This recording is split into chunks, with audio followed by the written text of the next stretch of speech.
it shows that the majority really, and the vast majority within those types of disaster-related displacements are weather-related, and therefore, of course, will be impacted by changes in the climate and by impacts of climate change on both the hazard side as well as on people's pre-existing vulnerabilities. If we look at the global scale, I said it's a global phenomenon, but of course it is also distributed unequally. There's a focus, a concentration of disaster displacement in the context of floods and storms, etc., in East Asia and the Pacific as well as South Asia. But you can see here Sub-Saharan Africa has quite a significant proportion of that as well.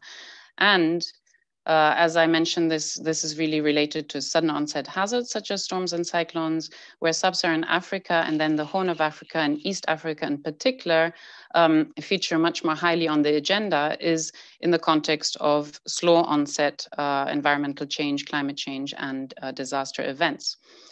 For the first time in 2019, we were also able to report on the number of people living in displacement at the end of the year. This is, as I said, not to be confused with the number of new displacements that we report on every year, but it's an important number in the context of disaster displacement and of climate change, we believe, because there is this myth or this misconception that displacement in such contexts is short-lived and not prolonged and protracted as it may be in the context of conflict. But we see more and more situations where indeed people are not able to return after their houses were destroyed or their habitats were destroyed and the basis for their livelihoods was eroded.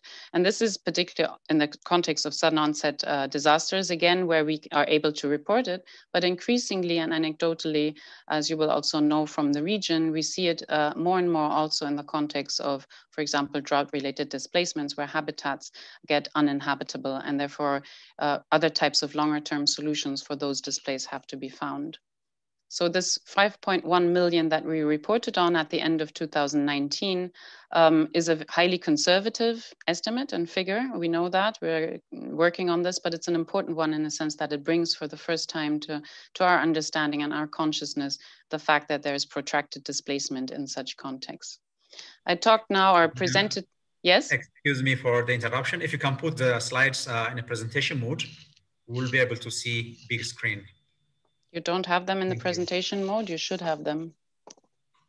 That is a shame. I'll try again because I did precisely that. It's fine now. It's perfect now. Thank you. Now it's perfect? All right. So I had the wrong screens. I have two screens here. Sorry, too much technology. So now it's better.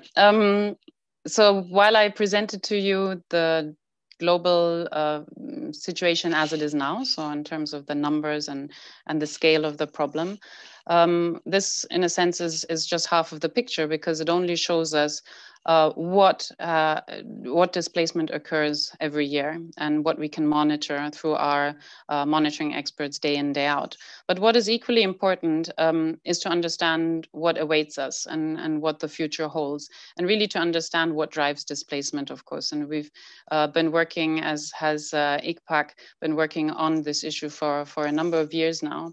But it's important to remind ourselves that displacement risk, so the potential for future displacement, and the risk of anyone being vulnerable to displacement is a function of not just the hazard and the climate change impacts that we note in terms of the changes in frequency or intensity of disaster events, but also equally of exposure and vulnerability.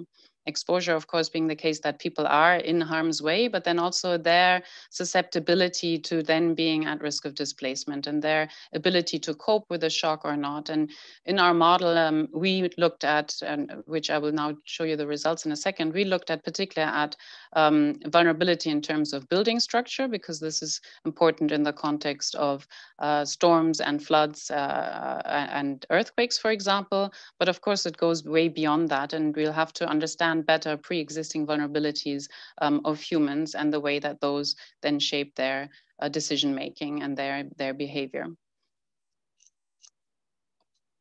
How do I go next now?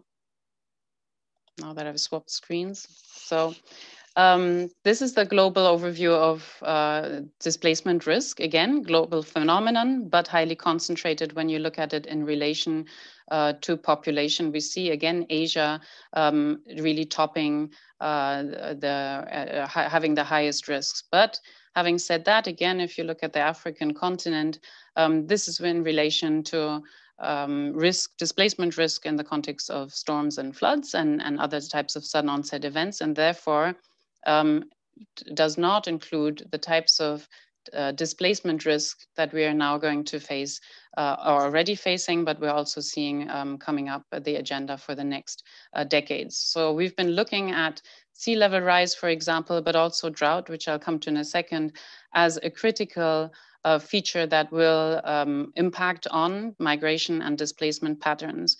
And when we look at these types of phenomena, then assessing the risk and modeling the risk is, of course, much more complex because there is a multitude of factors that influence decision making. So, in the context of drought, which is the most pertinent, of course, for the region that you're concerned with, we have the complication of drought itself being complex and complicated to model and what it actually means. You know, the lack of precipitation of rainfall does not necessarily equal then the actual agricultural drought or reduced outputs and productivity necessarily in all contexts. And also even in those cases where it does, that doesn't necessarily mean mass displacement. There are a number of human factors at play.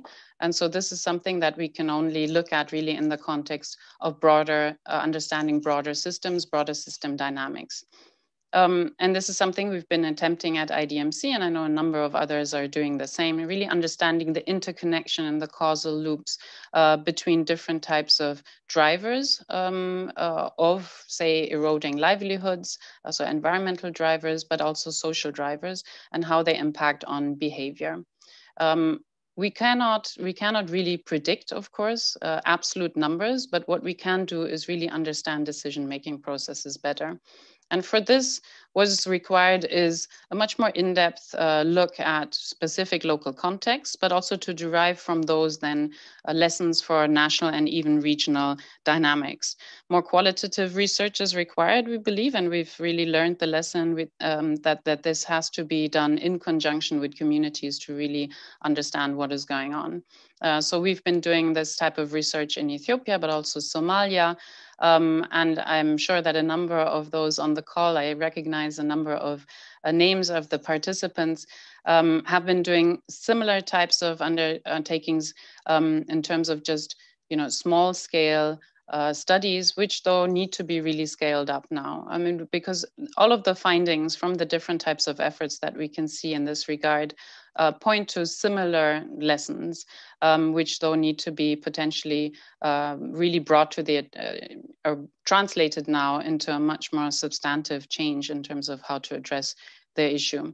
So whereas we see a lot of the migration and displacement in these contexts building up, in a sense, the drivers building up over time, the response to it is still very much in the context of humanitarian emergencies. While we see that economic opportunities or the lack thereof are often the most important factor in these types of processes, these are not the types of solutions then that we are able currently to respond with to these situations. Similarly, in Somalia, where we saw a lot of secondary displacement and onward displacement of already displaced populations in urban settings because the host communities' capacity to absorb incoming populations was limited or not basically prepared for. So longer term efforts really that some of the regional efforts and also donors are attempting are very welcome and are the right way forward, but more decentralized approaches of this nature are required and more tailored approaches. And I invite you to look at these studies for more insight. We don't have time to go into detail. And then last but not least, and I'll stop on this because I think it might be a good segue into then the contribution by the next speaker and also the following discussion is really on the need to understand not just the multiple drivers, but also the multidimensional impacts of displacement. And it's something that, again, many of you are seeing firsthand. But what we're often not doing is assessing these more systematically and comprehensively across the different dimensions. So be it livelihoods, health, education, housing, and security and social life, as we put in here, but also then across IDPs as well as host communities. And then within those groups, again, also differentiated by men and women, differentiated by age, by disability, etc.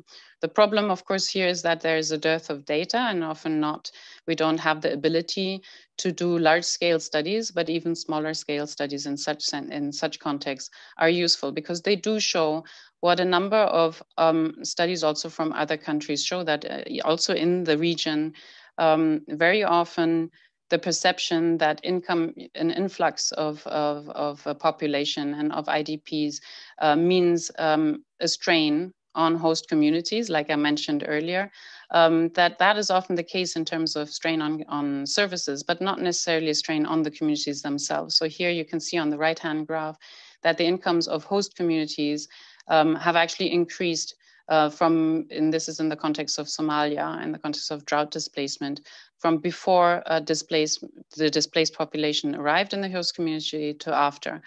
The contrary was the case for IDPs, but in terms of the host community itself, incomes did not suffer, but on the contrary. So these types of insights are important, an important basis, we believe, to really tailor solutions and operations, of course, in response, but more importantly, also mid to long-term policies. And this is something I believe Nina will talk a little bit more about. So I'll stop here and thank you very much. And apologies for the technological issues. Thank you very much, Bina. It was great to hear from you on very strong data and the modeling aspects of it, which is fantastic. Thank you so much.